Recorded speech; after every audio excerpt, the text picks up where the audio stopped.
I do just think it's yeah, if you choose to be in this business, like you say, it is about telling stories, and even difficult stories. But ultimately, it's just about enjoying the human condition. It kind of dawned on me. I mean, maybe it was just one of these moments, but it does dawn on me that you know, we're so fortunate that we're able to communicate with each other. We are this species that can absolutely communicate, and we can make each other laugh. We can give each other such pleasure to do with very simple things, and so it's like, why are we not doing this? Why do we not all wake up all the time going, oh my God, I can't believe that we're alive and we can do this. We're fortunate enough to do this. And so definitely, if you're in this, if you choose to be in this business, yeah, it should be lots of fun and yeah, and engaging and just great. Wonderful recording. Manuel Puro, thank you so much for joining me. How are you doing today? Yeah, very well. Thank you very well. Thanks for having me. And yeah, thanks for having me.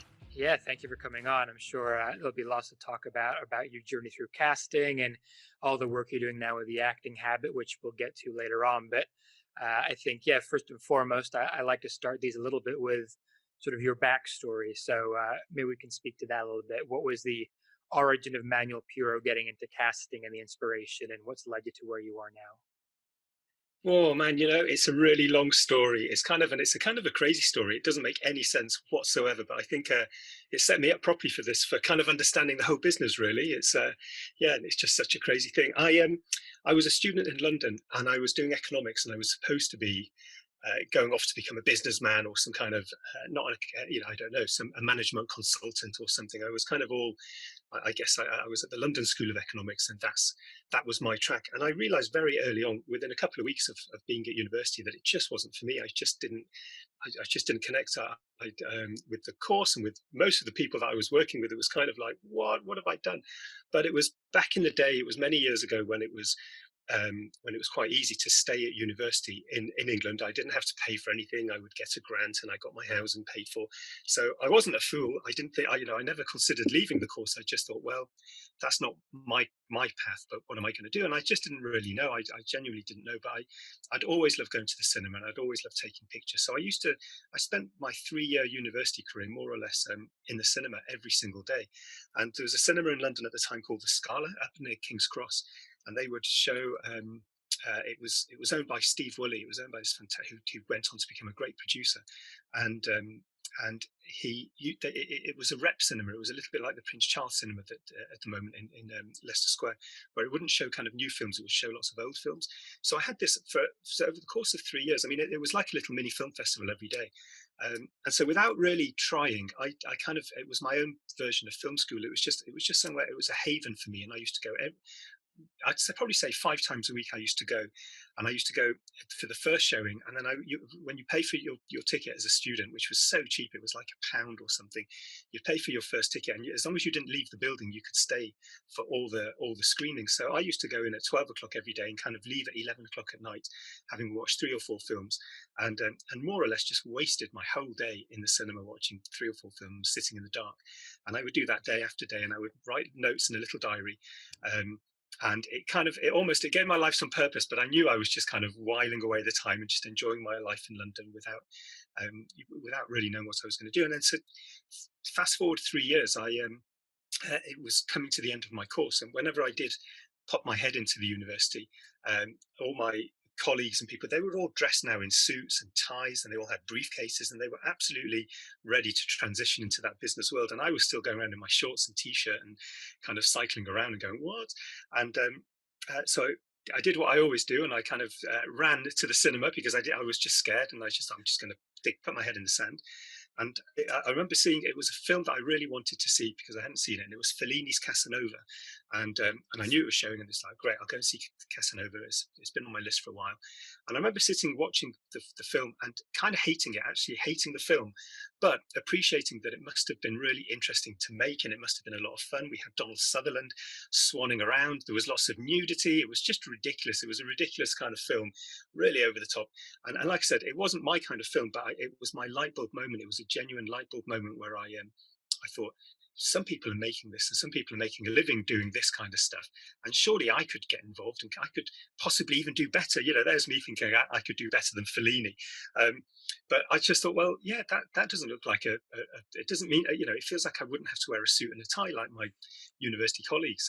That looks like I want to enter that world. So anyway, that was my light bulb moment, that I just thought, okay, I want to work in the film business, but I have no idea what I want to do or how to get into it, or whatever. And this is maybe 25 years ago. We're talking quite a long time now, way before internet and way before a lot of film schools and things like that. So the only resource I could find was the Yellow Pages. I was in London with the Yellow Pages, which is the big telephone directory, and I flicked to F for film, and under film there were about 10 pages worth of entries, and it was a real mishmash of some companies, some that I recognised, lots that I didn't. There was kind of film processing was all under the same category. So some of it I could see was, at the time, it was before digital cameras. When people had holiday photographs, they were sent out. So some of that was all lumped up. And I thought, well, that's not what I want, but I could recognise some film company names.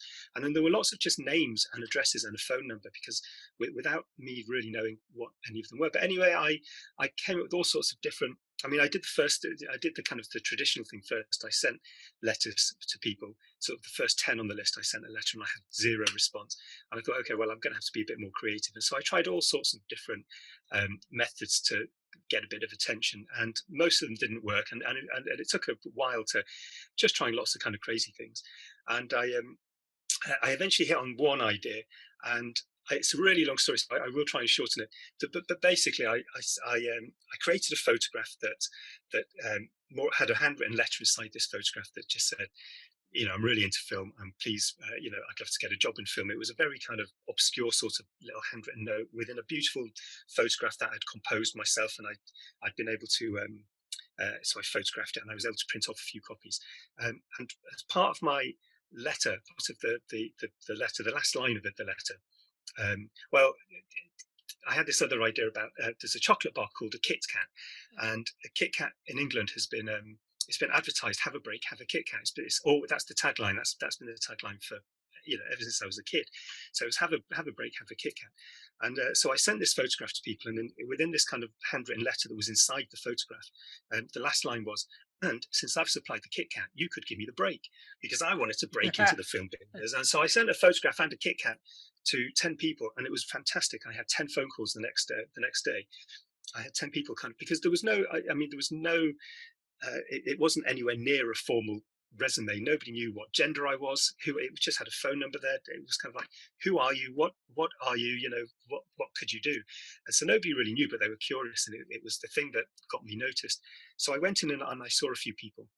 I saw a sound recorder, sound editor, and that blew my mind. He was putting the sound onto a documentary, and it was extraordinary how he did that. And I met some editors, and I went in to see some production companies and a couple of producers, but there were no kind of jobs out of it. It was just an exploratory time.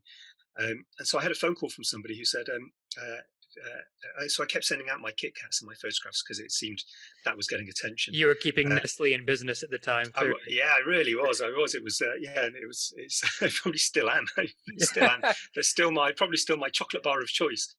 God, I owe a lot to those Kit Kats. So and that tagline. Yeah. But I kept sending it out, and I got a phone call one morning from somebody, and he said, "Oh, how soon can you get here?" And I said, "Well, where are you?" And he said, "I'm in Sloane Square," and it was about 30, kind of like anywhere in London is about 30 minutes away. And he said, "In about 30 minutes." He said, "Great, I'll see you then." So I didn't really know who it was, and it was just a name, and I didn't know.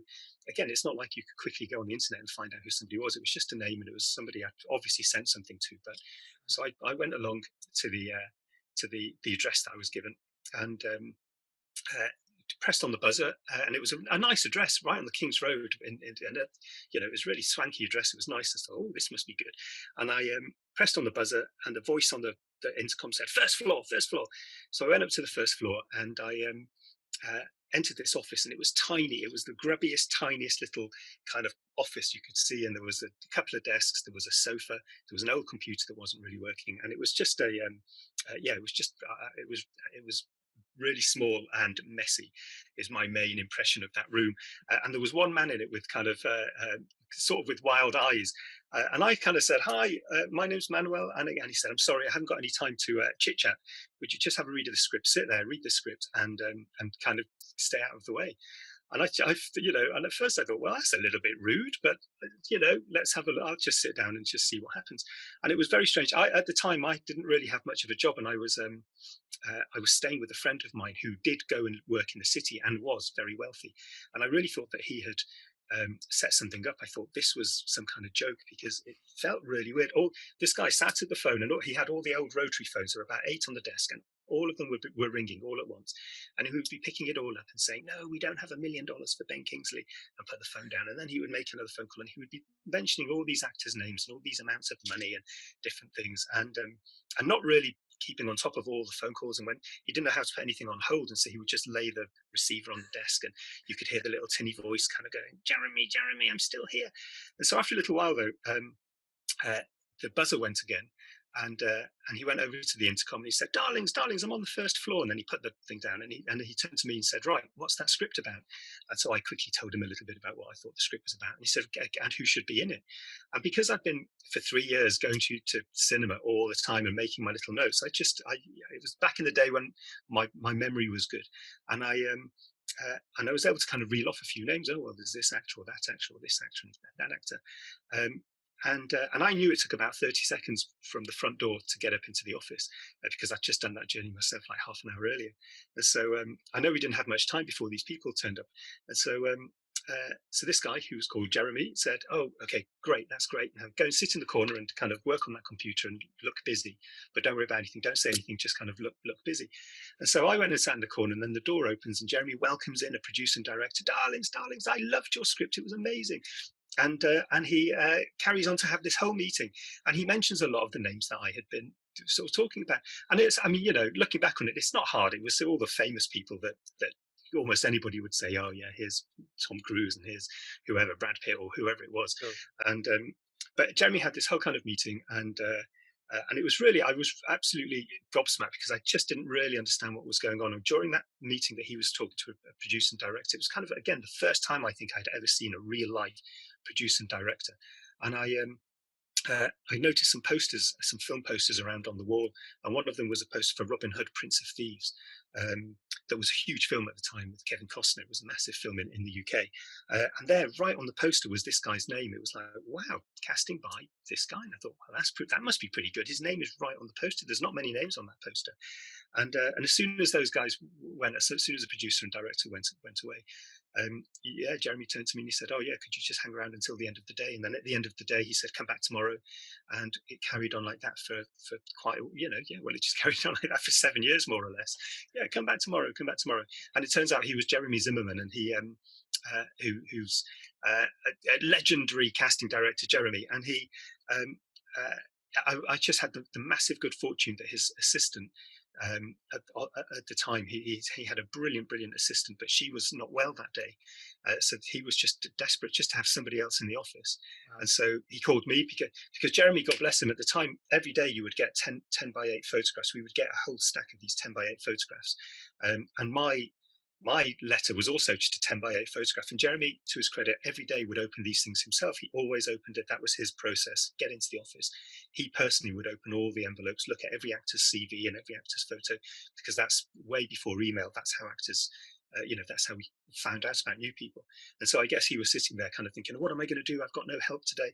And he opened one of them, and this Kit Kat fell out, and then this weird photograph came out. And then hopefully I was normal enough for him to kind of stay. But yeah, and honestly, I ended up staying there for about 7 years. I mean, quite quickly after I started working, after a few days, his assistant came back. She's called Andrea Clark, and she's still casting now. And and it was great because Jeremy actually went away to Amsterdam to cast something, and so he was away for a couple of months.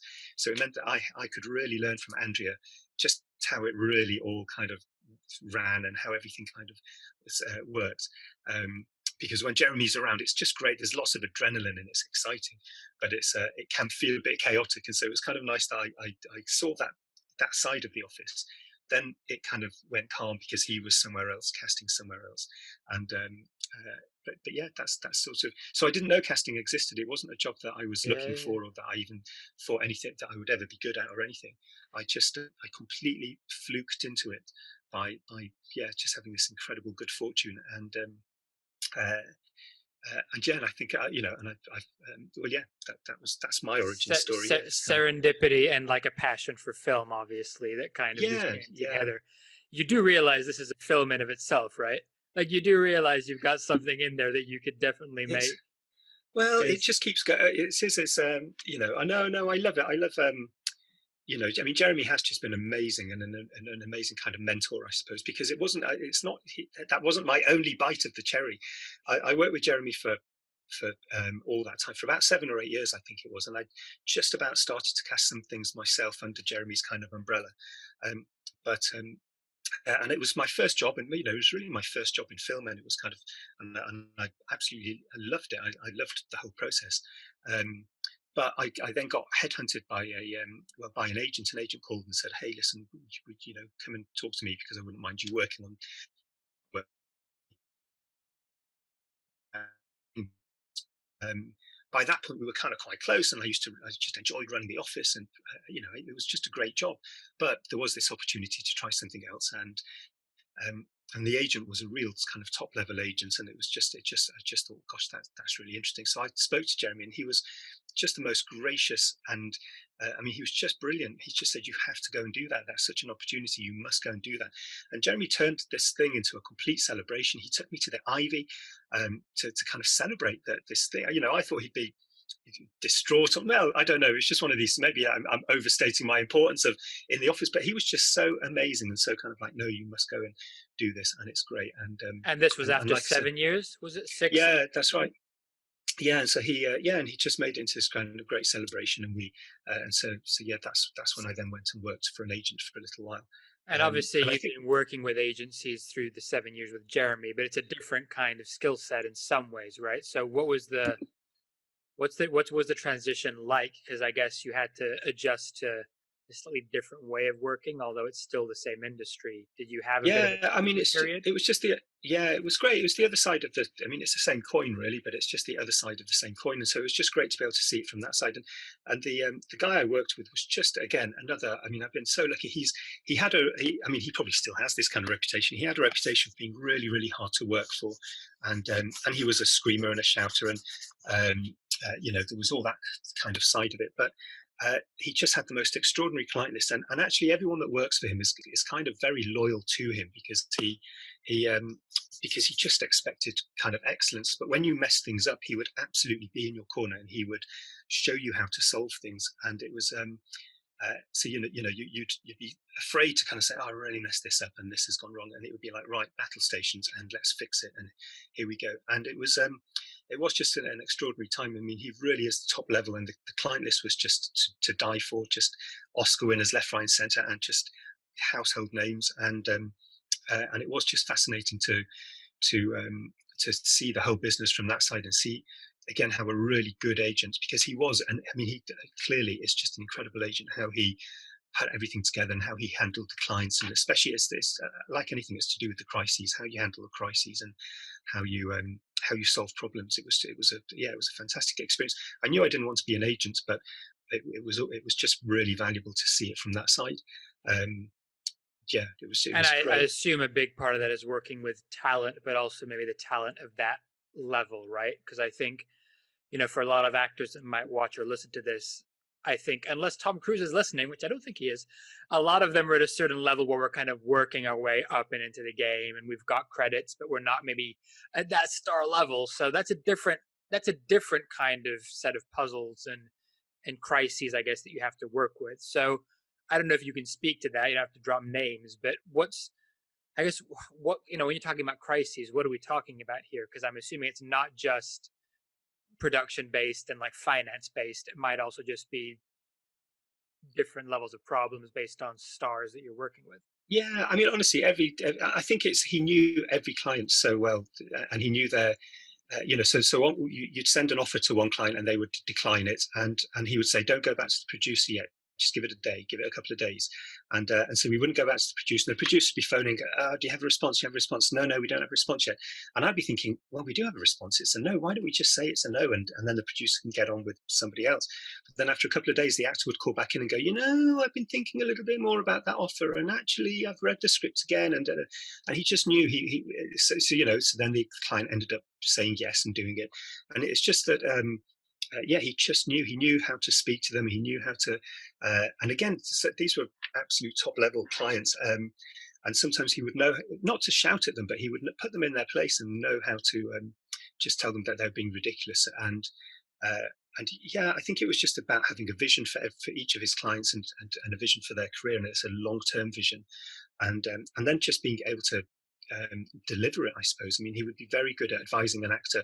And there were new actors too, new people that he would sign, and he would absolutely say, go and be the spear carrier at the National Theatre for a year, because that's going to do you a world of good, rather than going and doing a couple of commercials over here or something like that.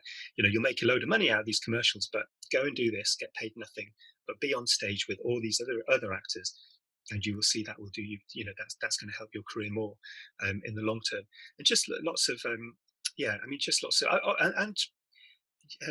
just piecing that. It's just that sort of seeing things from a slightly not elevated position, but just being able to kind removed, of go, well, I guess, right? Like and kind of go, I know I've got this director over here, and I've got these actors here, and I know this writer, and I know these producers that are looking to do this, and really putting it all together and playing the long game, I think.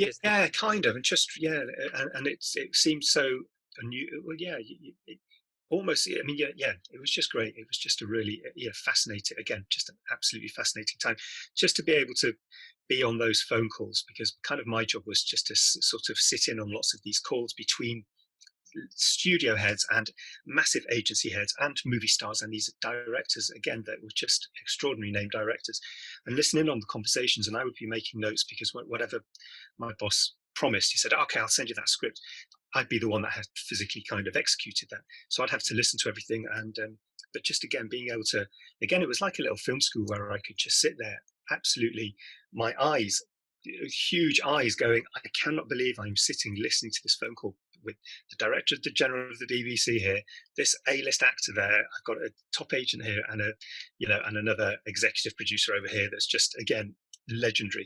And it was it was just it was such an amazing experience. I mean, it was really hard work and very long days, and there was some kind of screaming and shouting, but not really that much. And I think because everybody knows that this guy, he wasn't abusive. He was just it was just vocal, just passionate. vocal. And you could kind of see, because there were times where he would have, there'd be 6 or 7.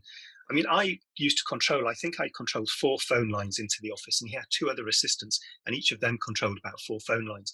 And when we had somebody on the line, we would just call out. We were all in this kind of this office with open windows and things that we could shout in. And so there were times where I would literally have the absolute head of the BBC. I would have the top client. I would have one of the producers from Working Title, who had an office upstairs, waiting for him, and I would have his wife. I would have all 4 of those people waiting to speak to him, and he would have to decide which one he would accept and which 3 of those he was going to say, you're not important, you're not important enough for me at this moment, I'll call you back. And so of course your head's going to explode when you have these 4 people that all want your attention and all think that they should get your attention straight away. So I really understand why it's kind of like, oh, what am I supposed to do? Why have you got those 4 people? Why? And it's and then sometimes there were even more, because the other people in the office would have people, and it'd be just like, you just cannot, you can only speak to one of them. And it was really, So like you're managing and organizing the chaos somehow, I guess. Yeah, and it was just, like I said, incredible to watch how he works and how, just how he got through his list every day. And it was just it was a really good, amazing experience, and amazing to see from the other side.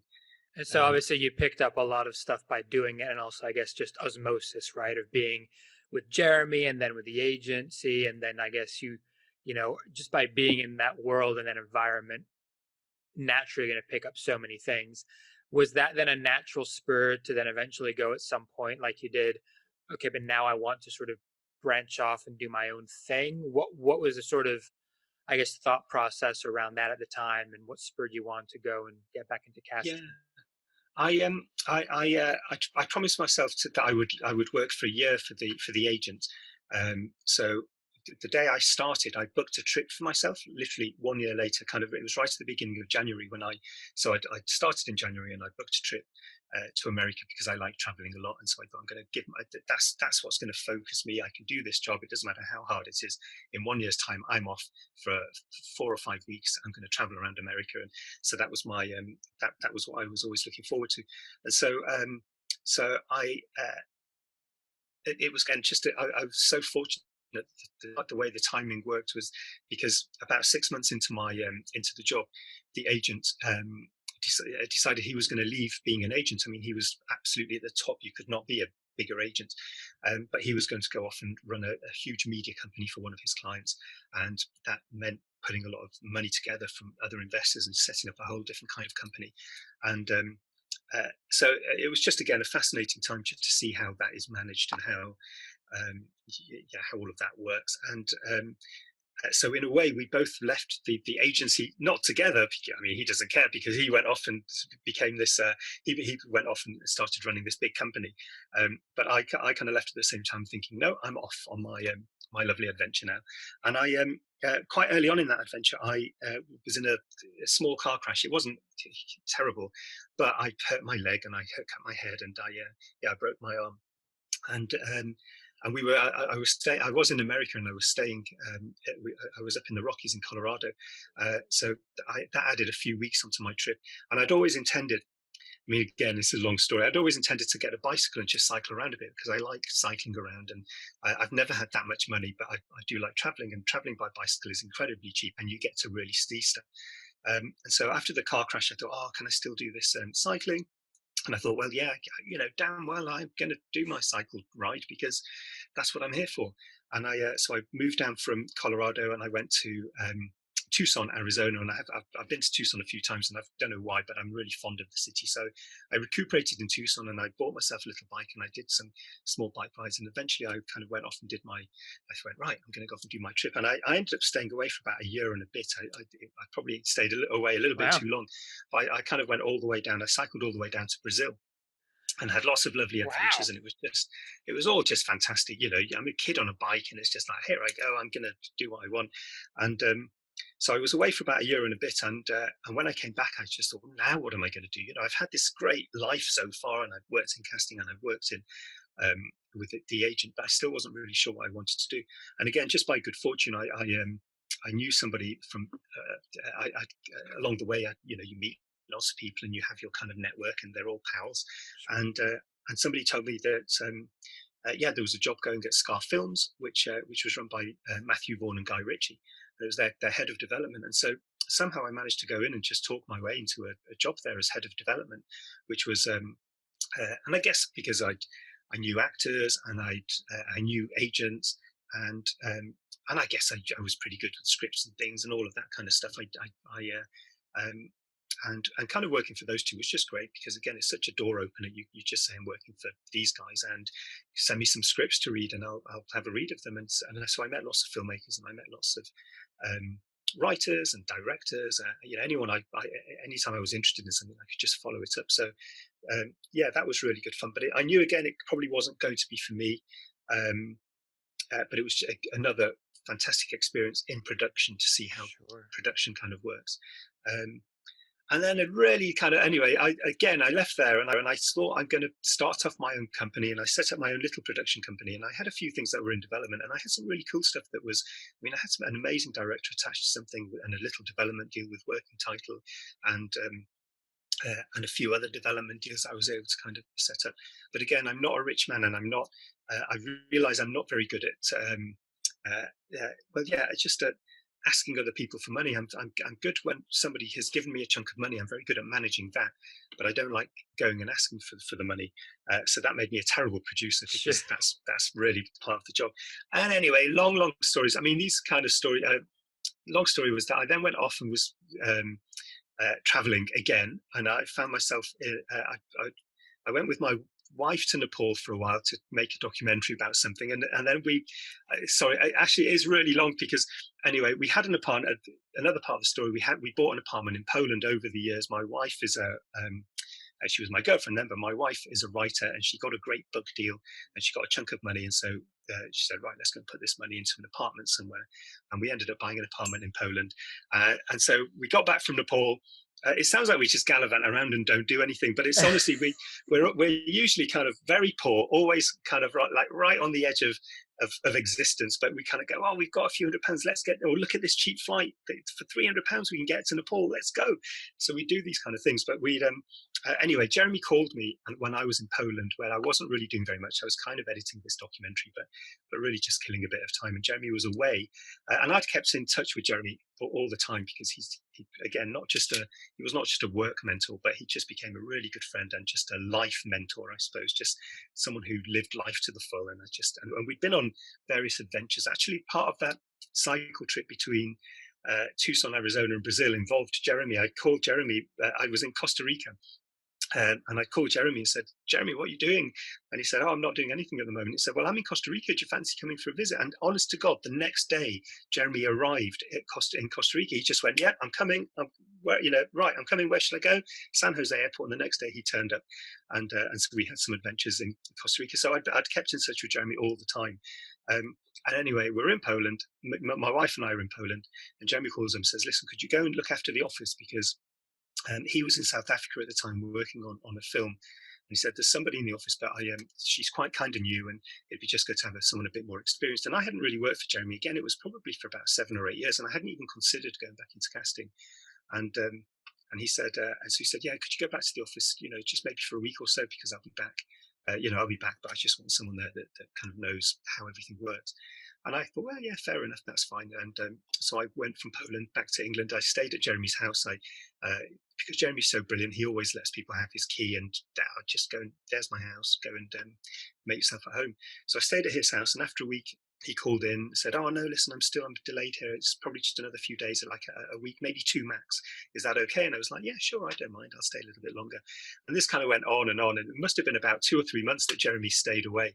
And every kind of couple of weeks, oh, can I just be another week or two? And he loves traveling too. And so I could see that he just, he didn't want to come back. But during those kind of couple of months, I was, again, it was kind of like, wow, I love this. This is great. I knew how to do everything, and I'd really come full circle. And so even though I started in casting and then I kind of left and did a few other things, again, by pure good fortune, with Jeremy being away and him just thinking, oh, well, I'll ask Manuel to go back and look after the office. All of a sudden, I kind of realized how much I loved casting and working with actors, all the agents, all the assistants that we used to go and get drunk with and kind of blag our way into parties and things. All of them had now become kind of big agents, and a lot of producers' assistants that I'd used to work with had all become producers. And so everyone had kind of moved up a level. And it was just brilliant to kind of go back in and the job hadn't really changed. There was a few new actors around, but it didn't take long to kind of learn who the new kids on the block were. Sure. And I just really enjoyed it. And so when Jeremy came back, I said, oh, Jeremy, I love this. Can I stay? And he was, again, gracious enough to say, of course, let's stay and let's work together for a little while. So that's kind of then what brought me back into casting and made me 100% realize this is where I'm really glad I did the other. I mean, I often liken it to sleeping around. It's kind of like you have your first love. But because it's your first love, you think, but I've got to sleep around. I've got to check some other things out. And so I did that. I slept around and did a few other jobs. But then when I went back, my first love took me back. It was like Jeremy said, yeah, come back and have a look at casting. And only because I'd done all these other things, I went, this is where I fit. This is exactly my position in this business is here, kind of this little middle ground between actors and productions and all of that. And so that was probably about 13 or 14 years ago. And I think when my wife and I then had our first child, that was when again, just had a conversation with Jeremy, and he just said, listen, you should go and set up on your own and be your own boss now, because you've got a kid and you're going to want to decide what you want to do. Was that his idea, or had you been thinking about it? And it was a little, I guess, I suppose at some point, I always thought at some point I would go off and be my own casting director, but it was just, but I think there's always that fear and that leap and like, oh God, but do I really, will I ever get any jobs and what will happen? But I think it was just, yeah, it was a bit of a bit of both of us, just kind of, but Jeremy just, yeah, just it felt like a kind of a mutual thing that I should, yeah, just set up on my own and be a little bit more in control of the things I wanted to work on and didn't want to work on, and just hours and things like that, so that I could spend time at home if I wanted, and things like that. And so that was probably about 10 years ago, and that I sort of set up on my own.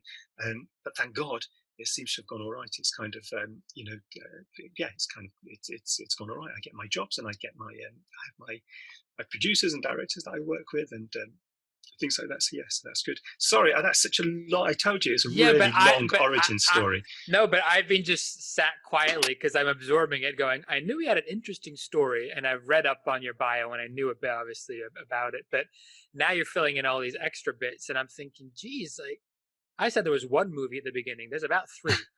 No. It's like it was like your own version of The Alchemist. Paulo Coelho's version, where you've kind of, done your little Santiago thing, and you've kind of started off, and you've started at one point, gone all the way around, and then come back to that sort of first love. The first thing, yeah. And even now, honestly, I still absolutely, pinch myself most of the time, just kind of going, really?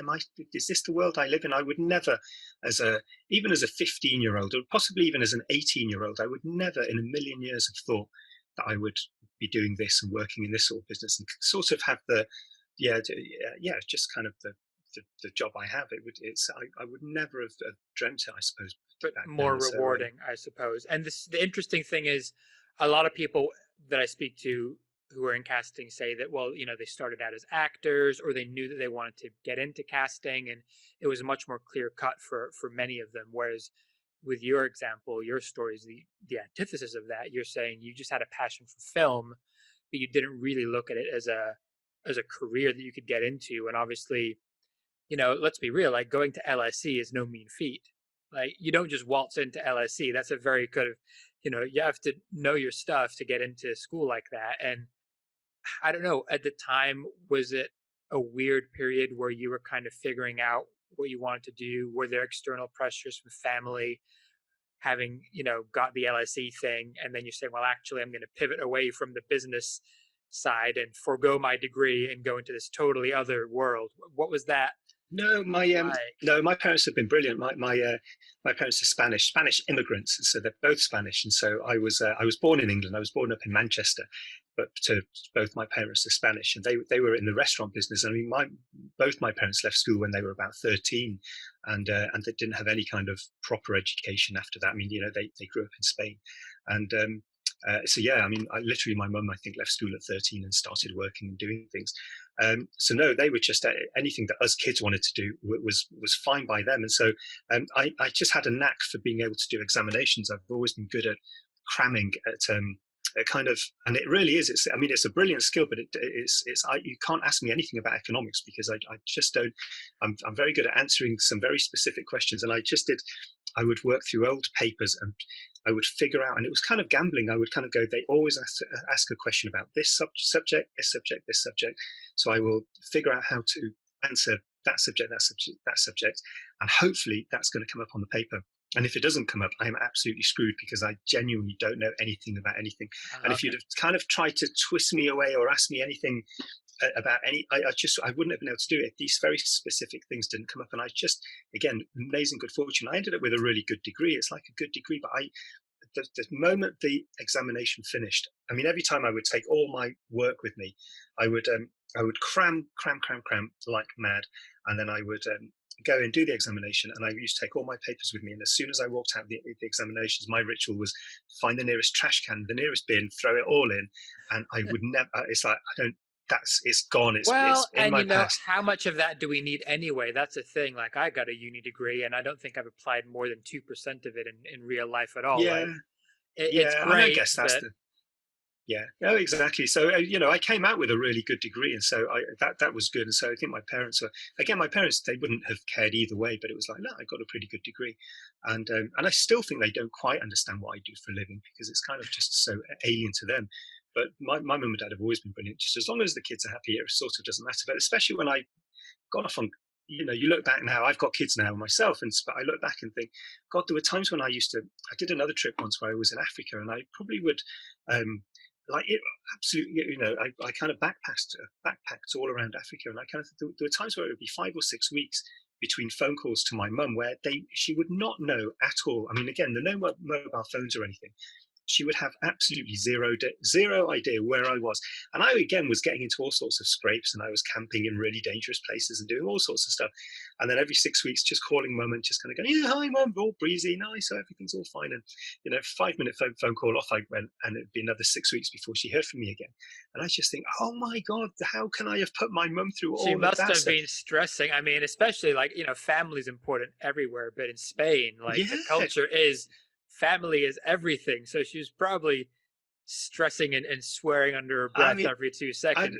I can imagine she's there. I mean, again, she's there sitting by the phone for 6 whole weeks, just waiting for it to ring. And then she tries to sound super casual. Oh, yeah, hi. Oh, yeah, you just happened to phone. But I know now, looking back and talking to her about it now, and especially now, my kids are little still, but still you just think, God, yeah, the things the kind of crazy things that you do as a kind of growing up. So no, they were fantastic. My parents have always been fantastic. And, but I think I've just been lucky. I've been lucky that I can talk my way into things, I think, and then hopefully deliver as well. Hopefully, kind of back it up Yeah, once I'm in. you might be underselling yourself a little bit. I think I grew up in Spain. I think the Spanish culture is very much about being a conversationalist. Everybody kind of talks and is very amicable.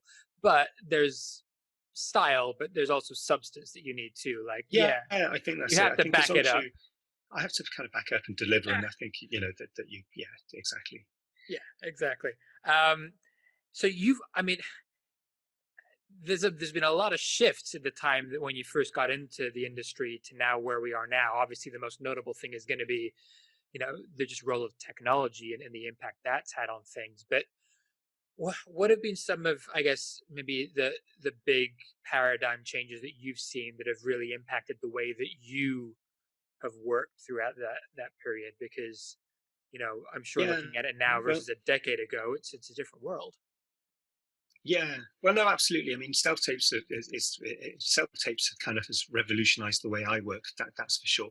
And I mean, again, I've been really, I do enjoy the history of the business, and I've always enjoyed stories about older casting directors and older agents, and kind of the history and who worked for who and all of that kind of side of things. And I think I've been lucky that I've seen that when I joined, casting was done in a particular way where we had spotlight directories, and we would meet actors in audition rooms and all of that kind of stuff. And it was way before internet and way before, to begin with, we had fax machines were this great, extraordinary kind of game changer where instead of having to physically send copies of scripts, we used to spend so much time photocopying and then either posting, or it's incredible thinking back now just how many bicycle couriers sometimes, if you're doing auditions, you would be sending hundreds. It would become this logistical enterprise where you would have 100 scripts that were going all around London, and different couriers would be coming to pick them up and take them to actors' houses.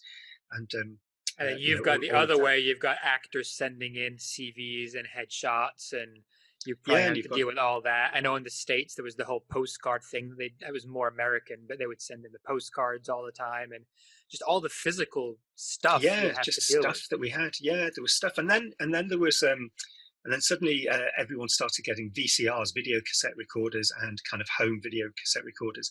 And so that was another kind of revolution where people would again send via post or with a courier a real cassette that we would stick into a machine, and they would have a little note there saying, please fast forward to minute 23 and 14 seconds. And we would sit in front of the machine and wait a few minutes, because it wasn't a fast process. You would watch the little clock going, and you'd sit there for a few minutes as it trundled towards minute 23 or wherever we'd been asked to go to. And And you it would go a be a bit too TV, far, and then you got to go yeah, back a little go bit. back. And then, and it would be just something that had been recorded from TV a few nights ago, and it would have all the commercials, it would have everything in, but you would at least eventually find the scene with the actor. And it was like, wow, this is incredible. What a revolution this is, that we can now see the scene from the actor, even if we didn't see the TV show. So that was great while it lasted. And then there were show reels when people started editing together these things. And then there was the internet, so that we could start actually watching show reels online. And all of these developments have been fantastic. And obviously email was fantastic, because then we didn't have to be sending scripts all the time. And we could send a full script. It wasn't it became a real, if you were sending out 100 scripts, it became a real kind of, again, a logistical problem that, gosh, to send 100 scripts, you would have to photocopy 100 scripts. And we're all using photocopiers that would jam, and we'd have to photocopy people around, and it was so expensive. So, so you'd start just sending 2 or 3 pages to an actor, and then they wouldn't know what the whole thing was about. Anyway, so email was great. I think now we've kind of come past all of that, and I think now self-tapes are for me just fantastic. It's not I always think, I mean, it's a step one. Self-tapes are a step one. So I don't think you'll find anyone in the world that loves them more than I do, but it's not the be all and end all for me. It's just step one. And it's just something that it just sort of, it just allows me to really throw my net wide, give lots and lots of actors opportunities, and really just kind of explore a role and kind of have lots of out of the box ideas and lots of just kind of go wild a little bit with roles, because I'm aware that it's a lot of work for the actor, but those kind of stages where I've not, when I have the director in person, there is a real kind of ticking clock there. I'll only have that director for a certain amount of time, because all the other departments are kind of pulling the director in all sorts of different directions. So the more I can do before kind of having them for a few hours, the more kind of work we can sneak in is it's great for everybody, for the actors, and it becomes so much more efficient. But it does mean I definitely always want to see actors in the room, even if it's a one-line role. I hate when I'm sort of forced to, or put in a position of having to cast from a self-tape. It's because for me it's like, no, the self-tape is good for some things, but we need to get actors in a room and test them that way, and ideally then even recall them and get them in a room with other actors and test people that way as well. But I know the obvious question that I think a lot of people might have listening to that now, with the current climate we're in, is, in your crystal ball, Manuel, what do you see maybe happening post lockdown with that? Do you think that there will be a period where we might not have back in the room right away, which is likely, and that you may have to be casting from self-tapes? Or yeah, I'm sort of dreading it, to be honest, because I do feel that we may try and do that, but I'm sort of resisting it as much as I can at the moment, because it just seems that I am kind of resisting it, but I'm aware that I may end up being left behind, so to speak, because it's kind of, I don't want to be in a room with a whole bunch of actors. I don't want to have to make a trip into London and do that just yet. And also, just in terms of safety, in terms of filming, I'm still not convinced that we've worked out quite that at least in this country, that it's kind of good for crews and cast to kind of be thrown in together. Well, some productions I saw, they're saying they're going to start, like, at the end of June, they're going to start filming again some of the sort of serialized productions, and I guess they have some idea of how they're going to do it. I think they're looking at, I know, like in Australia, Neighbours restarted up, and I think in Korea some productions. But yeah, I think we don't know. No, I think some territories is kind of different. I think Australia and New Zealand, because they're so remote, and because they've handled everything so well, it feels like, yes, you can kind of, the risks are kind of much less than they are here. But I just think until at least in the UK, and I know in Europe, I think in Denmark they're looking at restarting filming, and again, some of these long established shows that are well funded or funded by a massive parent, that they can afford to quarantine, and they may not have insurance, and so they self-insure because they're working for some kind, you're part of some massive corporation, so you may not need things like completion guarantees. But in my world is mostly independent film, and on an independent film, not only do you have to have your cast and crew all insured for health, because what happens if your director falls ill, or you're not just from COVID but from anything, so you have directors and you have anybody. So I'm kind of thinking, well, who's going to insure, who's going to kind of write in which insurance companies will write it in at some point, I suppose, but I'm not sure they're doing not anytime soon. You just think they're always going to exclude that, so there's that massive risk from a health point of view. But then there's also the completion bond, which again, most projects will have, because most projects have like an I don't know if you know what a completion bond is, but most projects, because you're maybe using $3 or $4 million of somebody else's money, you go to, it's like a special insurance, that a completion guarantor or a completion bond, they will look at the budget, they will absolutely take apart the budget of the film, and then they will sit with the producer, and they will sit with the director, and probably sit with the first AD, the kind of the real nuts and bolts people who make a film and kind of cost everything up. And the completion guarantor will absolutely go through everything with a fine-tooth picking, and by the end of this process, really rigorously interviewing the director, figuring out, do you have enough money to make the film that you want to make in this budget? And at some point they sign off on it and they go, great, yes, we will guarantee that you can make, after all of this process, we will guarantee this budget will be £3 million, and you've got the £3 million from somewhere else, and you will be able to deliver the film for that cost. And if the film goes over, Manuel, that's within that cost within a certain time frame too, right? Within a time frame. And if there are any overages, then it's the completion guarantor. They pay to complete the film. They kind of then take over physical production. So most of the time you pay your fee to the completion guarantor, but you never use it. It's just like an insurance. You pay them, and it's quite a hefty fee, but you know that if something went terribly wrong, or the director, just for whatever reason, everything goes wrong, then the completion guarantor steps in. Right. And again, I just can't think. So a lot of public money, you can't get money from public funders unless you've got your completion guarantee, because again, it's just a safety. It's everybody kind of just making sure everything's above board and good, and it's all going to happen. So again, with those sort of things, you just think, God, who's going to do that? Because again, if one of your crew tests positive, do you shut down the whole production? Do you not? How's it going to affect people's schedules?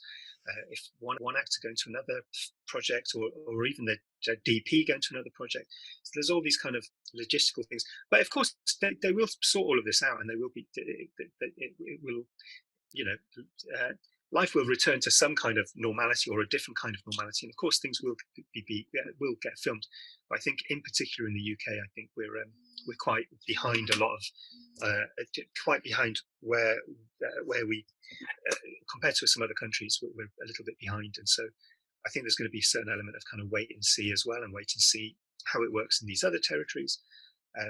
But there's no doubt everything's going to have a real big shake-up, I think, and it's not necessarily for the bad. I kind of I do look for the positives, and I'm very optimistic that actually in my field, which is independent productions, I think it's going to go through I think it could be really good, because that's interesting. People need products. All the streamers need products, absolutely. And I think because of this, so studios are always going to carry on, and they're going to try and to make their big budget films. But I certainly think lower budget films will, because the streamers don't need. I mean, it's great when they've got their movie stars, of course, and they need a certain number of movies with big names in them. But the streamers work on a completely different model now, and they don't. The whole point of having a movie star in a film was really to get publicity, and so that your film would kind of garner publicity around the world because you had a big star in it. But the streamers they don't. I mean, obviously they need publicity, but the streamers are in control of their own publicity, and they can very easily direct market to their own members already. They have all that data, and they know who likes a shoddy science fiction film on a Friday night. They know exactly who that audience is, and they can reach that audience by email so easily. And so if you can deliver them something that they stick into their algorithm and go, yep, we budget for that low budget, we know we'll get enough views, and that will kind of work. So I think that might be really interesting, and it could generate lots of work. And I think again the star system might take a bit of a hit, because and I have no problem with that, because I think stars have had it very nice for a long time now, and a lot of times people are overpaid, and they're not bringing that kind of value to a project, but for whatever reason the fees just keep going up and up.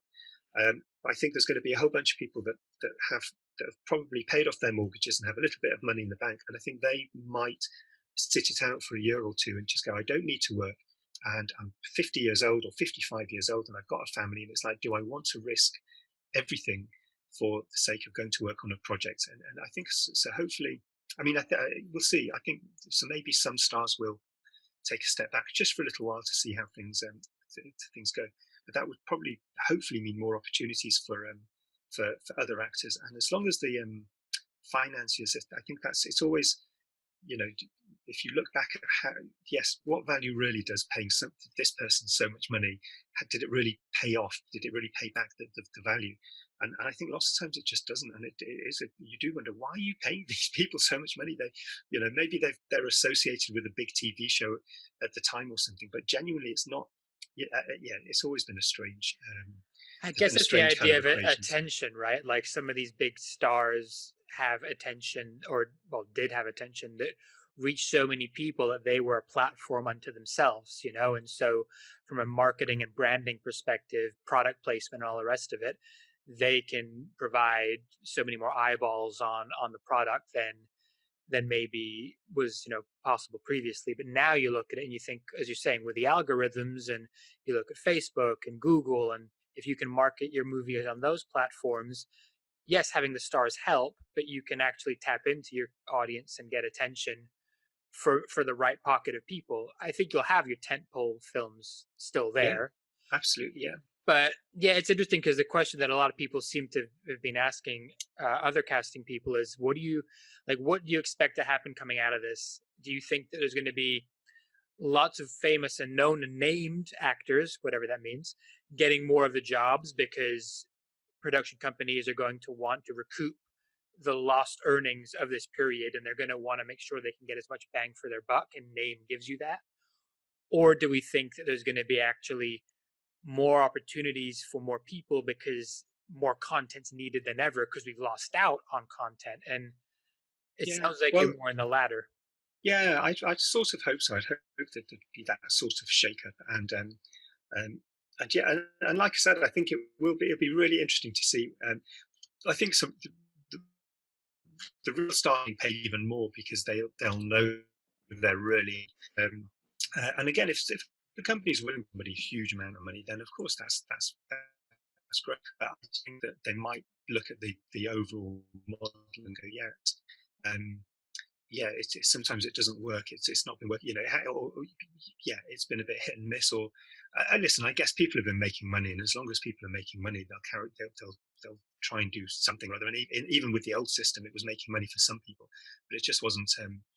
Yeah, but it might not be making money for as many people as possible, and maybe it could, yeah, maybe it could change. And I just think these things like completion, if your budget is low enough, and I don't mean kind of everybody doing things for absolutely nothing, but if your budget is low enough and you're funded by a Netflix or an Amazon or a Disney or somebody, then you know they don't need a completion guarantee. It's kind of it'll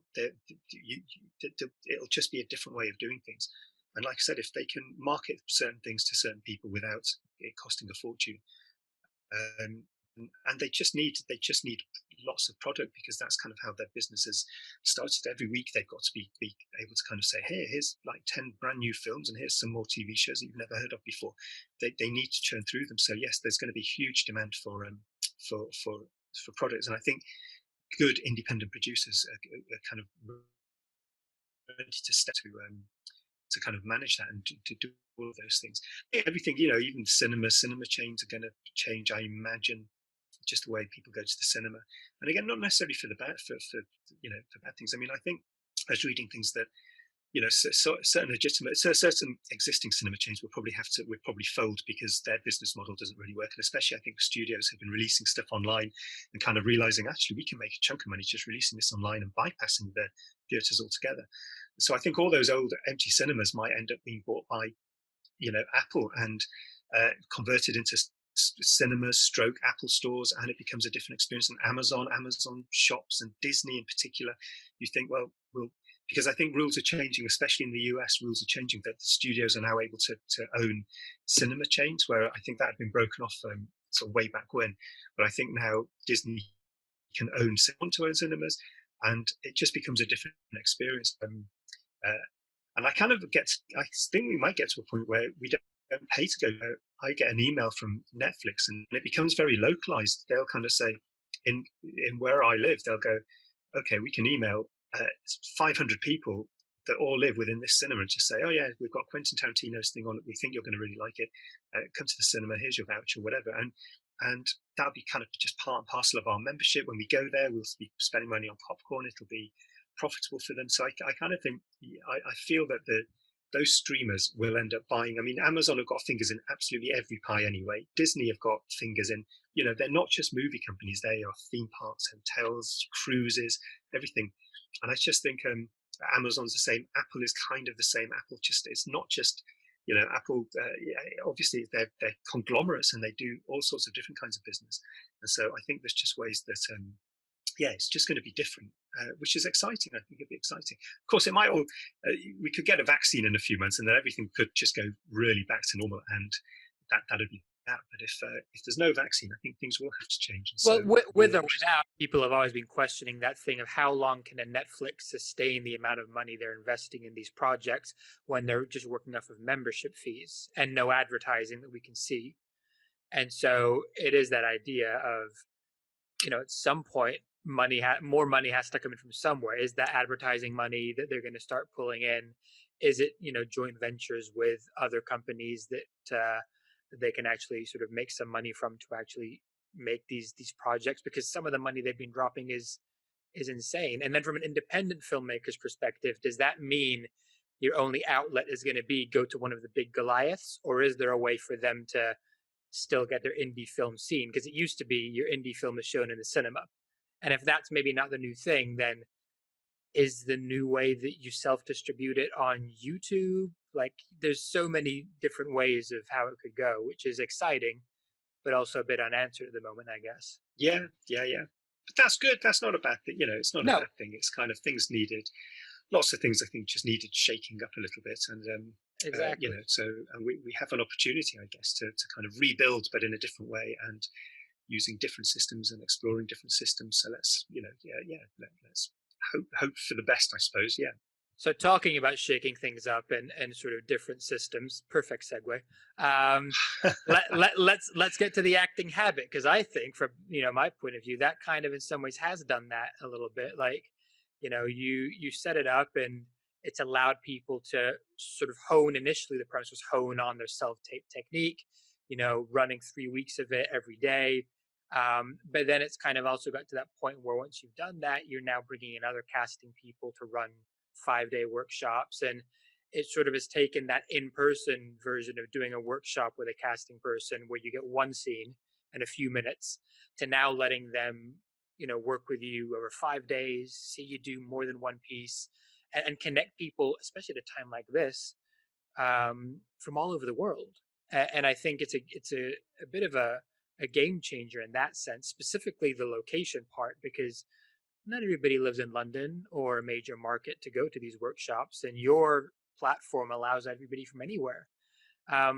So I guess in some ways that's a thank you from not just me, but I'm sure loads of actors, because it's been amazing prior to the lockdown, and I think super helpful during the lockdown as well, because we all get something to do. But what got you into that? Like, what was I'm intrigued by the thought process with stuff. What was the thought process at the time that made you go, yeah, I'm going to try that? Yeah, it was such a fun, again, as usual, like all of these things, it's just these, it's just like all of these things. It's just kind of good timing and various things. And I've always come up with magic. I've loved, when I was a kid, before going off to university, and when I was a kid, I was mad into computers. I love computers, and I still love computers. And I used to do lots of programming with computers and things. And in a different life, I could have gone off and, worked in computer games. And in fact, when I work on games now, I'm so thrilled, because it's two areas of my life that are coming together. But Oh, quickly so then, I've always, quickly. Sorry, what's the best game you've worked on then? What's the fanboy moment that you've had where you were oh like, well, no, just well, a couple of a couple of years ago, I worked on a Planet of the Apes game, and it was just great. It was an amazing, but they kind of made it almost like an indie game, and it wasn't. It was for Planet of the Apes. It was Andy Serkis's company, but it wasn't a huge big. It was one of these games that they spent a fortune on. They really wanted to tell a different kind of story and tell it their way, and it was. But just going in, and we did lots of auditions down at Ealing Studios, and it was all very kind of exploratory to begin with. We weren't quite sure what we would, not what we were doing. We knew what we wanted to do, but it was kind of new what we were trying to achieve with the storytelling and with the acting talent. And but it was just such a. I'm a kid in a sweet shop. Even when I go on a film set, I'm just too overexcited, going, oh my god, look at these cameras, look at all these things. But going into their studio and just seeing all these computers and all these kind of setups that they had, and just watching how they built the environments and things like that, it's just amazing. It just kind of blows your mind. So that stuff is great. That stuff is great. But with the acting habit, yes, I'd always been enjoying technology and messing around with technology anyway. And very early on, when I left Jeremy and set up on my own, I knew somebody who said, and this was probably about 10 or 11 years ago, and they said, "Oh, Manuel, you should get yourself a website." And it was kind of like, well, why? What do casting directors don't have websites? I mean, nobody really had a website. And they said, "Yeah, just get a website." So I thought, well, I'll get a website because this guy was great, and I knew, he was a smart guy distributor. So I got myself a website, but I didn't really know what to put on it. So I just started writing these articles, and I would, which I just thought they're kind of, how to what I like in audition, and what do I use props, and how do you learn lines, and all of these kind of things that would be, I suppose, advice that I would give in a face-to-face workshop. I would write it all on my website so that people just kind of went, well, this is how I like to do my things. So I populated my website with lots of advice and lots of things, but always the big part of it was always about learn your lines for audition. And the best way of learning lines is to do it every day. Just treat it like a workout, and you do it every single day. Learn some lines in the morning and test yourself a little bit later. And if you're just doing that every day, your memory muscle just grows strong. And you're an actor. What fun! It should be fun to learn lines and come up with a character every single day. So I kind of was suggesting this on my website, and then my sister, who's her husband now, but her boyfriend at the time, is an athlete. I mean, he was an athlete. He's a retired athlete now, but he was a really good athlete, and went to the Olympics and whatnot. But he was setting up some online classes with his colleague, who's another amazing athlete, and they were setting up some kind of fitness online courses. So he was telling me about those, and I thought, oh, yeah, that sounds interesting. And he was saying, yeah, you should try and figure out a way of doing online courses, but I didn't really make the connection at all. Until I woke up. I mean, it was just a normal Saturday morning, and on a Saturday, I get a bit of a lie in. Normally during the week, I get up early and I get the kids ready and get them off to school. Saturday, I have a bit of a line, but then I take my little boy to football. So I woke up in the morning and I thought, oh, I literally had an idea kind of overnight, but it was just like, oh, I've got an idea of doing this thing online, and it'd be kind of cool to sort out. So I was mulling it, and then I went to watch the football, took my boy to football and was watching him playing his football, but secretly on my phone as well, trying to figure out just the how to practically set up this idea. And it all seemed kind of quite simple. So when I got home from there, I kind of had a quick look, and I thought, yeah, that all seems doable. I think I've got an idea for a course where I send everyone the same material, they send it back, everyone can see it, everyone can leave comments. That sounds like a good, just a good setup. And I quickly invented this course. It was a 30-day one to begin with. And because on my website, I'd set up this thing on my website where people could just kind of log in and register, so that I could, when I uploaded a new bit of material, when I sent a new web post, that everyone would get notified. So I had a list of a few hundred actors that had signed up, so they would be informed every time. And I sent this thing saying, hi, I've developed this new course. It's 30 days long. At that point, I really only had the framework of it. I kind of had the idea, but I was able to set it up and say, yeah, I've got this thing. I'm going to start it on Friday. I mean, I did this, I think, on the Sunday or the Monday. So the Saturday, I kind of had the idea, researched how to do it. But then by the Monday, I'd emailed a bunch of actors, and they started signing up, and it was kind of like, oh my God, they've started signing up. I bet, I hope it works. I hope it all kind of works. And I hadn't even got all the pieces of material. I was kind of trying to, I then had a really busy week where I really needed to test it and test the system. And so it just happened so quickly. It was kind of within about a week or so, I'd set it up and people had started. And it was just great. After a couple of days, just watching everybody interact with everyone else and seeing all the different interpretations, it was just like, wow, this works. This is just, this is great. And so I worked through that 30-day course with them all. And then I fine-tuned it. I kind of realized there were some things that didn't work as well as other things, and then fine-tuned it. And it's just great because you can just kind of, I just was able to fine-tune it for quite a long time. Even the next round, I would fine-tune it even more, and I would be asked certain questions, and then I could incorporate everything. And I keep fine-tuning it now. I mean, it's just like a never-ending thing.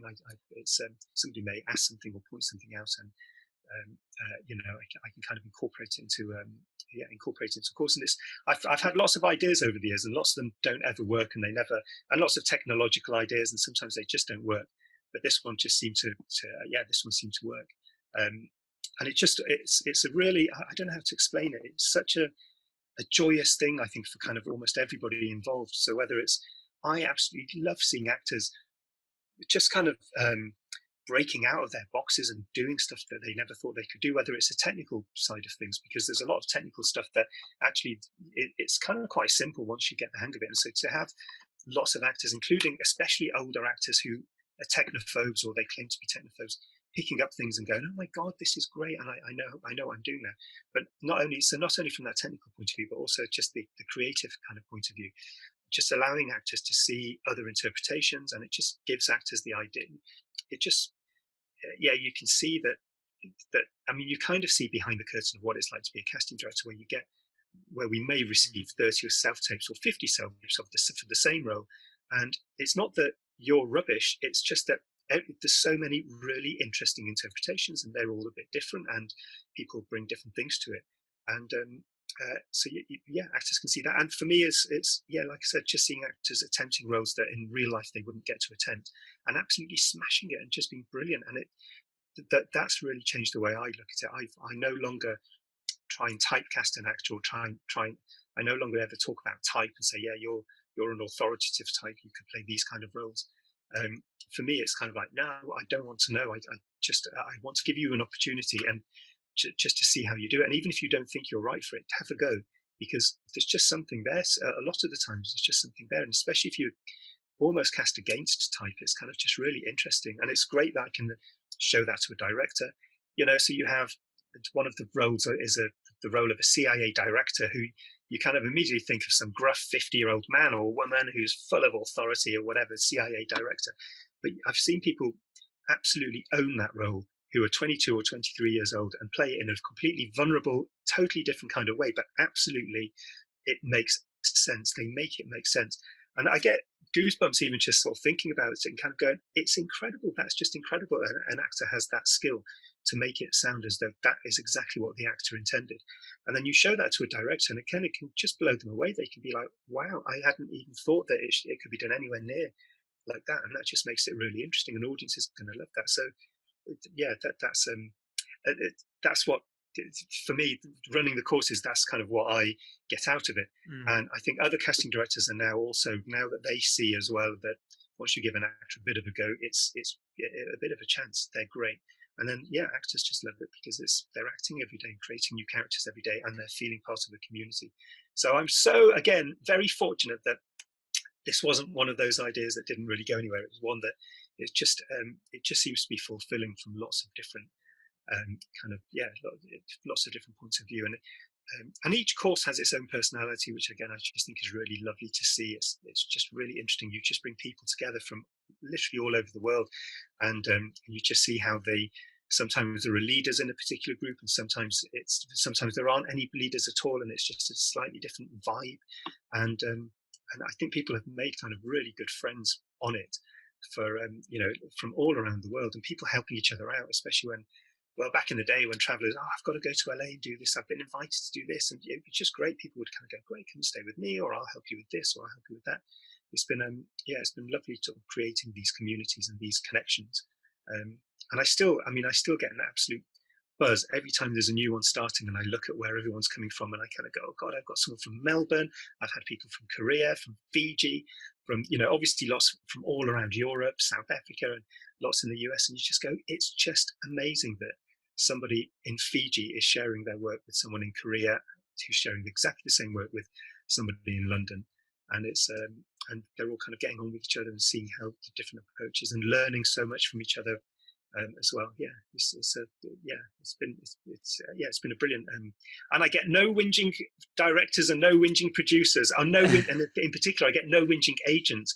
It's such a lovely I kind of handle most. It's just creative, right? I think that's from the actor's side. You're not going in with any pretense of anything. There's no, I'm not going to book a job. I'm not trying to impress anybody. I'm not trying to do anything. I'm just going to, have fun with it. I'm going to play. And then because again, it's the habit part, I think is the key that you've got in there, where the discipline of doing gets stuff ingrained in your system. And it's not just the technical stuff, but also eventually you just go, screw it. I'm just going to have fun. So if I do this one scene this way today and someone doesn't like it, okay. And I think that's the key thing too for a lot of people. You start to realize that it's all just a matter of taste, and it's so subjective that some people might like it, some people might not like it. You can't Yeah. control it. And I think that, from a more mindset perspective, for a lot of people, is a big benefit too, because sometimes you could do an in-person workshop, you get one scene, couple of minutes, and I've been there. You go walking away and you beat yourself up, going, I don't know, like, what did I do? Like, did I make the right choice? What does the right choice even mean? And now with this, you're like, no, I'll get another chance to play tomorrow. Like, Yeah. Yeah, that's and the you beauty. get to see, you get. I mean, lots of people upload and go, "Oh, I'm not happy with this at all, and I didn't have time." And you kind of, I look at stuff without reading what people kind of write it. I kind of watch it, and I think most people do. They have a look at somebody's upload, and they for the most part they're blown away. It's kind of like, wow, that was incredible. And then they read, and they kind of read all these insecurities and all these things, and they kind of go, man, you are too hard on yourself. Stop it. And I think once every actor's been through that a couple of times, they kind of go, oh yeah, okay, just chill out. Exactly. Just do, have fun with it. And it is fun. And this whole thing should be fun and not stressy. And it is creative. Just, yeah, you're allowed to do whatever you like. And yes, and you can, I think it's this thing of just understanding what you can achieve, even with quite a short amount of time. And so, and I think because it's Mm. so, certainly the 21-day one, I think because it's so relentless, that people start the first kind of week and they're doing 20 takes and 30 takes and they're spending hours and hours on it. But certainly by the last week, they're kind of going 2 or 3 takes max, boom, a job done in half an hour, and it's fantastic. We get to see what we need to see. It might be a little bit rough around the edges, but honestly, it doesn't matter. We absolutely see these characters and kind of go, yeah, you kind of see that there's enough there for us to know what, yeah, to kind of see how you would be in that character, and then there's enough there for us to either say yes, come into the room, or realize that it's not quite what we're looking for. So yeah, I think it's anyway. Yes, It's an interesting point, because it's something Carly mentioned when she was on the other week, where she was talking about self-taping and auditioning in the room being totally different skill sets in some ways, because in the room we have you guys there to give us notes and feedback and direct us and help mold and shape what we're doing. But with a self-tape, you're effectively on your lonesome. And so, to your point, you might end up doing 20 or 30 or 50 takes. And at what point do you know when to stop? At what point are you so in your head that you just don't know your ass from your elbow anymore? yeah, Whereas with what you're doing in the habit, you eventually start to understand the nuances and trust that, yeah, 2 or 3 takes is not going to be any different to 322 takes. yeah. Genuinely, it's true. It really is. It's true, and that you're. Yeah, and it's doing too many takes. It then takes forever to choose one, and then you beat yourself up, and then you kind of like bits from each take that you've done, and so you think, oh, I'll do one more where I incorporate this first beginning bit from this one and the end bit from that one, and then you're in a spiral of just kind of doing it over and over, and then you end up probably just picking the first or the second one anyway, and kind of going, okay, I'm just going to send that one. That's the one. That's the one I should send. So it's I So, have no problem with actors doing hundreds if that's what they want, but I just think it's that it's uh, not really practical in the real world, and that my dream would be for every actor to every day be doing 3 or 4 different self tapes for different jobs, and not being stressed out. Actually, just kind of being able to partition their day and deliver a really good self tape, and then get the recalls and then get the jobs and things. And it should be about doing 2 or 3 every single day. It's not it's not even just one a day. It should be like, yeah, man, you should be able to do 2 or 3.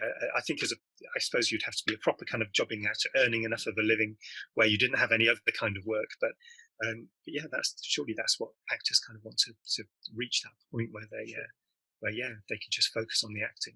And the more we move into this kind of era of self tapes, at least being the first stage of auditions before coming into the room, there's going to be more and more of a need to have that skill set down. So, I mean, beyond obviously the obvious of come and do like the workshop and things like that, what are you kind of golden bits of advice for people when it comes to self taping versus in room auditions, whether that's technical or whether it's just from more of a Yeah, I creative suppose. point? I mean, it's first of all, don't be afraid to send in just don't be afraid to send in a self tape. And so, we give all sorts of guidelines and lighting guidelines and background guidelines and things. But if you can't do that, or if your circumstances don't allow, if it's an emergency, still send in a self tape. I'm always kind of genuinely broken-hearted when I meet an actor at a workshop and they said, "Oh yeah, you sent me that self tape, but I didn't want to send it in because my camera wasn't quite right, or it was, I can't find a plain back wall in my I haven't got my setup sorted out." And it's kind of like, I don't care if you do it from, I mean, I've had self-tapes, I mean, literally from people in hospital corridors and in their cars and at weddings and things like that. I've had one self-tape, a real world self-tape that someone sent from a theatre corridor.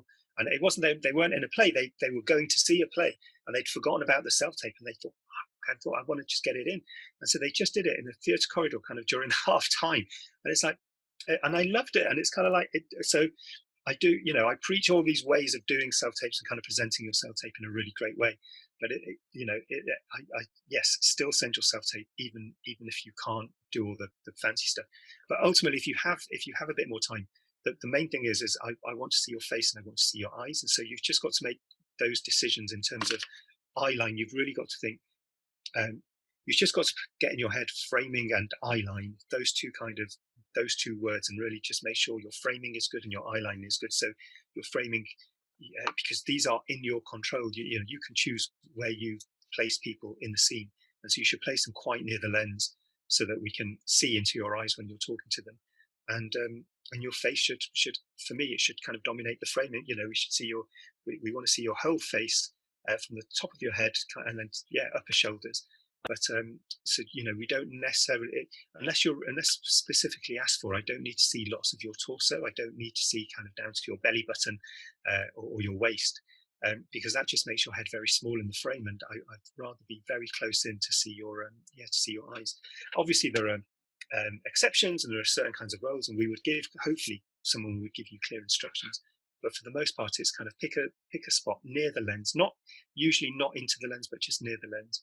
And let us see your face, and let us see especially into your eyes. Don't cover up your eyes. That's the simplest thing.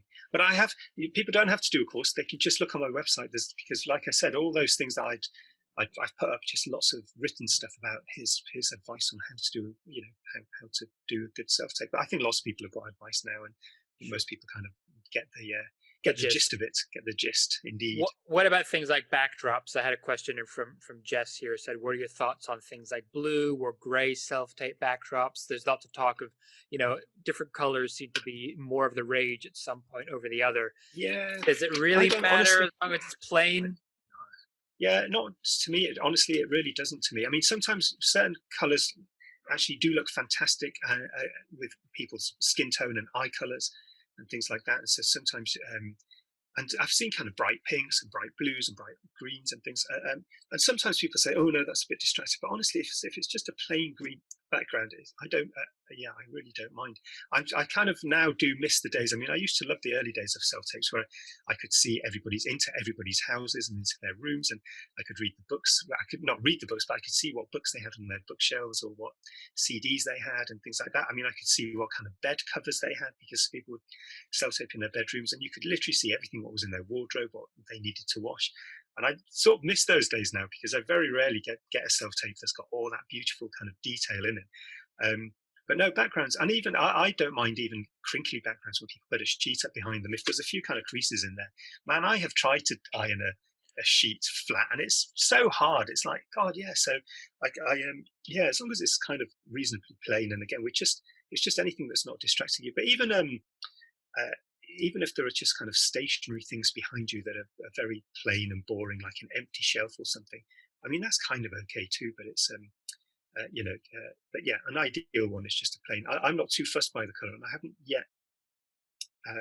I mean, you've got to just make sure that the color doesn't, that whatever you're wearing doesn't merge with the color of the background. But apart from that, yeah, I think, in fact, I actually think actors should probably have a selection. I don't want them to spend money, but I just think that over the course of life, you come across certain things, and you might be able to find, you might be changing the blinds in one of your rooms, or you might be about to throw away a poster, but if you reverse that poster, there could be just a beautiful, clean kind of back. I mean, I've seen actors just reverse posters and go, "Here's my backdrop." I kind of think that it's always good to have a choice of colours at some point. If you just build up a little library of different colours, so not fancy, expensive photographic backdrops that you have to pay money for, but just things that you come across. Just to have, you just never know. You never know when you might prefer to have a darker background because of something you want to wear as a character, or just because it's just tonally fits the piece. But but I don't, like I said, I don't want to kind of say that every actor now has to have 20 Yeah, different backdrops and really think about, okay, now I've got to dress this. I've got to kind of, spend time yeah. dressing We the have room enough to kind of thing. worry about. We don't have to be Yeah, the yeah, production designer on the exactly. movie. Yeah, yeah, yeah. So, and the same with lights and things. It's yes, you can go and buy some fancy lights, and actually lights are incredibly inexpensive these days. But even if you're just using kind of lights that you've got at home already, and lamps and things like that, that's kind of fine by me as well. Yeah. You can usually I love all the homemade stuff, and the I always ask actors to show me their behind the scenes, and it's just a brilliant just to see the piles of books that people are resting their devices on, and just the contraptions that people come up with. I had a wonderful somebody sent me from who's been doing the course during lockdown in Spain, and she sent me just a lovely video that sort of says, look, you don't need, these are all things, I'm not allowed to go shopping, they can't order anything online. And she said, look, these are all the things that I found in my house to kind of create my studio. And it was just wonderful, just tiny little things. She didn't have a lapel mic, but she showed me how she used the mic on her headphones. Her headphones had a little microphone. There was a way of doing that so that she could use that as a lapel mic almost. And it was just, it was just really inventive. And I'm a big fan of that. I'm quite stingy by heart. By maybe it's all this traveling and budgeting and not having enough money to travel. And so I don't like spending money. And so, and I don't want actors, especially actors, to spend too much money on these things and feel that they need to spend money. I think that's things. it. I think it's the idea of feeling like you have to if you want to be in the game, right? I think practicality is more important than just being flashy for the sake of it. Obviously, if you feel like getting something like that is going to help and you want to, then fair enough. But I think there's a nice thing of it's the Robert Rodriguez approach to filmmaking, right? How DIY and how Bear Grylls can we be? And still, we're all kind of in a weird way like magicians with the stories we tell. Like, how can you create the illusion without giving away the trick? And it doesn't have to be, all fancy schmancy Kino lights and crazy stuff like that. Yeah, no, exactly. I genuinely, I love it. I love when I see because it's easy to go and splash a bit of money and get the kit, and then you've got a nice setup. But it's I love when people are inventive about it, and they're the kind of people that when they're stuck on location somewhere, they're still going to be able to send a fantastic self-tape, because they'll kind of go, right, I'm in this hotel room, I'll take this lampshade off here, I'll move this lamp over here, and boom, I've got a great, they'll know how to do things on a shoestring. And really, that's, like you say, that's the illusion of filmmaking. Nobody has ever got enough money in a budget. Not even Spielberg would ever have enough money in a budget. There is always a top limit where you can't. That's it. You can't have any more money, Stephen. And it's there is always it's always sort of cutting corners and just making do on film, and making it, as long as it looks okay from the front, that's all that matters. And then it doesn't matter how shoddy it is. And it's because it's all just smoke and mirrors, isn't it? I love that you said that, because it's a conversation I have with my filmmaking friends all the time, where we're like, oh, when we have budget, it'll be a different game. And we're like, well, actually, hold on. We'll just have more of the same kind of problems, but we'll just have money to deal with. And the sort of approach necessarily doesn't change in terms of how we set it up or how we go and create a shot. And last summer, the thing really hit home for me. I had to come back from the States on the Queen Mary 2. That sounds fancy, but it was only because the only reason, my dad couldn't fly. He wasn't allowed to fly because of the doctors, and we're in California. And the only way to get back to the UK when you can't fly is a boat. So we had a trek of our own. We Amtrak'd from LA through Chicago to Brooklyn, and then took the Queen Mary straight from Brooklyn to Southampton, 7 days transatlantic. Wow. So epic experience. And we're boarding the boat. And the woman, I remember getting an email about 3 weeks before maybe, saying, oh, there's going to be a film shoot on the trip that you're on. Mild disruption is possible, but we're not going to we're just letting you know out of courtesy, but you won't really see them. Oh, actually, sorry, I lost you for a moment. Sorry. Okay. I was just saying, they sent us an email about this film shoot, and they try to make sure there was really minimal disruption. And I'm thinking, me and my ego's going, what D-list film shoot's this going to be on the boat forget all about it. I had more on my mind than that at the time. Get to the boat, we check in, and the woman at the check-in checks us in, and this is where I'm walking away. She says, "Oh, say hi to Meryl for me."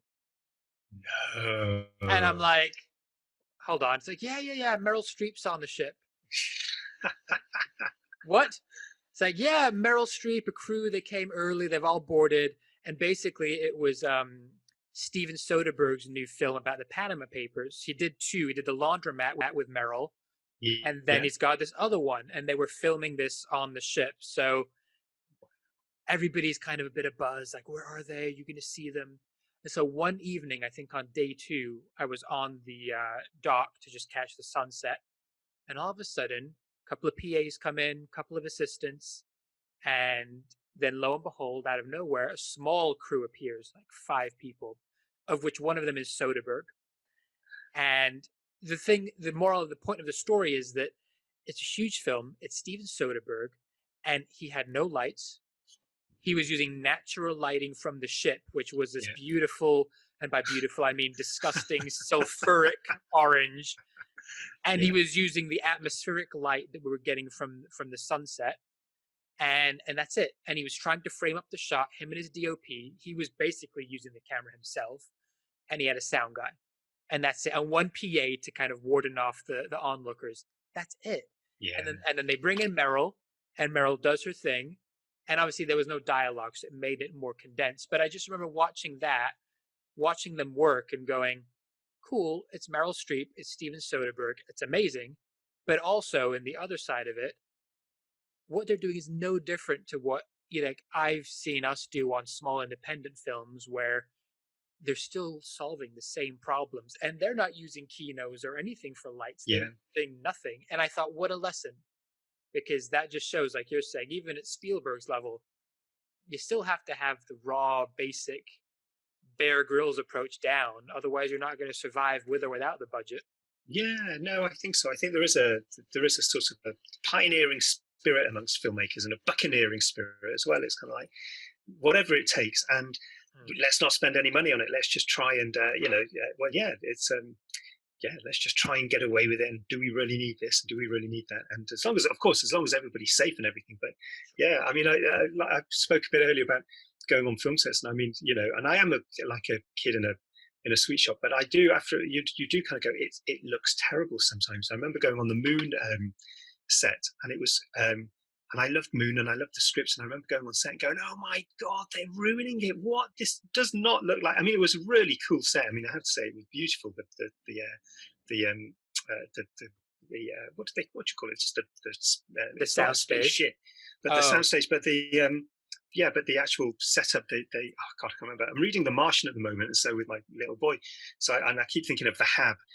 But they built a space station there on the Moon inside the studio, but lots of it was kind of painted to get perspectives and things like that. And you just thought, no one's going to buy this. And of course, you look at the finished thing and it just looks gorgeous. And certain things that absolutely were just kind of cardboard and I mean, just ridiculous painting and things. You look at it and it's just like, wow, it looks so amazing and so real and glistening and beautiful. So yeah, it's I love it. Well, of course, that's how business is make believe. Magic of the movies. I don't think that's going to change with any of this. That's always the one thing we go for, that kind of wonder and disbelief, and kind of sometimes it's nice to know how it's made, but also sometimes it's nice to maybe just not know, because you want to just buy into the well magic.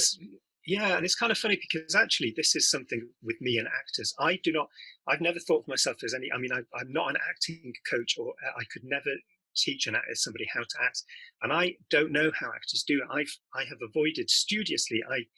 I know there are certain theories and certain things, but I've never read a book about acting. I don't want to know about acting. I know all these different, I know the names of certain techniques, but I don't really know what they mean, and I don't want to know. And I've kind of kept myself shielded from all of that, because I want to. So yes, I still don't really know how an actor actually does it sort of properly, and I kind of don't want to know. I love just the magic when somebody turns into a character and they just feel authentic and real, and it's like, wow, that's just a really clever thing that you just did. So it's kind of funny. I love learning about how special effects are made and all sorts of different things. but it's kind of funny with acting. I've just thought, no, I don't want to do an acting course. I don't want to. I've got various books, but I don't want to read. I just don't want to know, because I think it would spoil it for me. If I knew some tricks, I suppose. I don't know. I'm yeah. I think That's not everyone's me. different anyway. I think some people have little tools and others maybe don't, and some it's just they're harnessing life. Like who knows what it is? Instincts and It's I think that's the thing. It's sort of this it varies for everybody. It's an emotional magic trick, I suppose, in terms of what we're pulling off. And yeah, I always stick with, though, the Hugh Jackman quote where he said he thinks everybody should do an acting class at least once, but more because of the point of view that he says it's like the most deep, intense form of therapy you could ever have, which I can say is probably true. So there is life benefits that we can get out of it. Although, to be fair, with your story, Manuel, I don't think you need it. I think you've had more than enough amazing stories from your life's journey, which are pretty epic. As I say, I was aware, but not that aware, and I'm kind of inspired in some ways to pick up a bicycle and start cycling to Brazil. Not that I will, but there's a part of me that it's feels great fun. You should do. You should. Everyone should do it. Oh, I've lost you again, Ashley. No, you're back. Well, it's kind of there. We go. I think yes. Oh, anyway, sorry, I lost you for a moment. Sorry. It's all right. Well, look, Manuel. I mean, we could talk for ages. I could happily talk to you more and more, but let's kind of wrap it up. Wait, I can't hear you. Can't you? Oh, can you? I can. I've got you back now. You got me back. Now, sorry. I was just saying. You were just saying you were going to get on your bike and ride to Brazil. Do it, Ashley. Do it. I'm going to get on my bike and go to Brazil, and I'm going to take my phone just in case a self-tape comes in, so I can be ready to do it. From the road, From the road. It sounds very into the wild, very, go and do that. Look, we could talk probably all afternoon, but I'm mindful that you have kids on a slip and slide that probably want their dad to jump out there with them again. So I guess, thank you just for sharing all the amazing stories. Thank you for thank you, Ashley, for listening, letting me indulging me and letting me go. I've loved it. I mean, at some point I'm going to come to you and say, Manuel, really, you got to option the movie, Manuel Puro, the trilogy. I tell you, I've not even told you half of the stories, but it's okay. But maybe one of these days. No, I think I think everyone has stories, though. I think you spend time with people, and everybody has, your story of you're driving across country with your dad and getting the boat and things. Everybody's got. I'm sure there were lots of cool things that happened on that, and it's well, that's why we great, get into aren't this. they? That's why we get into, what we want to do as filmmakers or storytellers or whatever capacity we're in the industry for. The artistry really is just an outlet to tell a story, whatever aspect of that means to you. Look, I guess, Manuel, any kind of closing things for you? I kind of always give the last sort of moments to the guests. So any kind of message you want to impart to anybody watching or listening as a takeaway, whatever that may be. Oh, no, I don't know about that. It's just as we're talking about, yes, and people being brilliant, and it is about kind of enjoying yourself. I mean, obviously there are things you can't enjoy, but I do just think it's if you choose to be in this business, like you say, it is about telling stories, and even difficult stories. But ultimately, it's just about enjoying the human condition. It kind of dawned on me. I mean, maybe it was just one of these moments, but it does dawn on me that we're so fortunate that we're able to communicate with each other. We are this species that can absolutely communicate, and we can make each other laugh, and we can give each other such pleasure to do with very simple things. And so it's like, why are we not doing this? Why do we not all wake up all the time going, oh my God, I can't believe that we're alive and we can do this. We're fortunate enough to do this. And so definitely, if you're in this, if you choose to be in this business, it should be lots of fun and and engaging and just great. And you should, I should have prepared a much better, sign off. But I've always just thought, yes, enjoy other people, because we're the only kind of species that sort of do that, and that it is. I do see it as the miracle that we are able to do that. That we can tell each other all sorts of stories and entertain each other, and And so life should be filled with these things, these sort of stories, and finding out about other people. It's yeah, it's how lucky are we to be able to do all of that stuff. Anyway, I know I'm just rambling on, and so yes, we should Absolutely. probably just sign off. Yes. Love that. Thank you so Good one. much.